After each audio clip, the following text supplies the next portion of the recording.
All right, the Richland Bombers coming across the Cascades to provide the opposition for the Kentwood Conquerors. We'll give you the lowdown on this Richland team.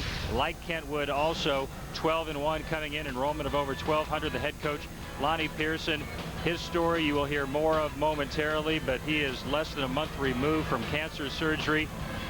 In the postseason, victories over Meade, Shadle Park. Last week in the semis, Bethel. John Fazio has more on the Richland Bombers. The Tacoma Dome is getting used to Eastern Washington sending Cinderella teams to the 4A state playoffs, but this year the Richland Bombers are instead being considered a powerhouse, and rightfully so. Richland racked up 12 wins this season, with its only loss coming at the hands of Walla Walla. After the Walla Walla game, who would have thought it?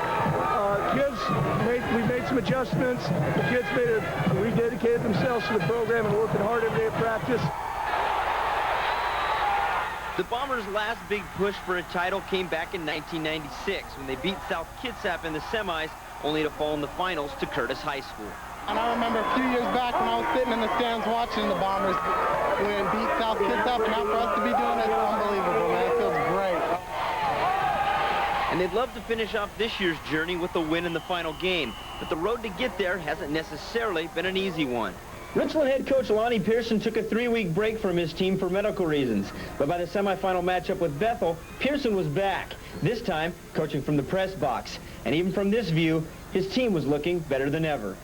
It was a cancerous prostate that forced Pearson to hand over control of the team to the rest of his staff, a move he had complete confidence in. I just really praise the assistant coaches again.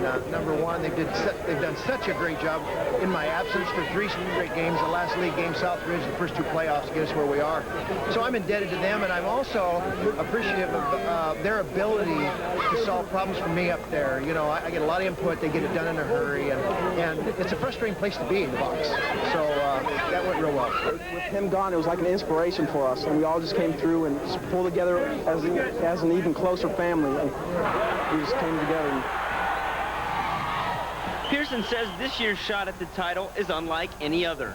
Well, it's different, and it makes it unique, and it is special because of the things I've had to deal with and overcome, and so that is really neat. But they're all special in their own ways. You know, I've been to every playoff, involved in every playoff game in the school's history since '75 on, and I missed 2 this year, and that's the way that works. But I'm back, and I'm thankful to be back.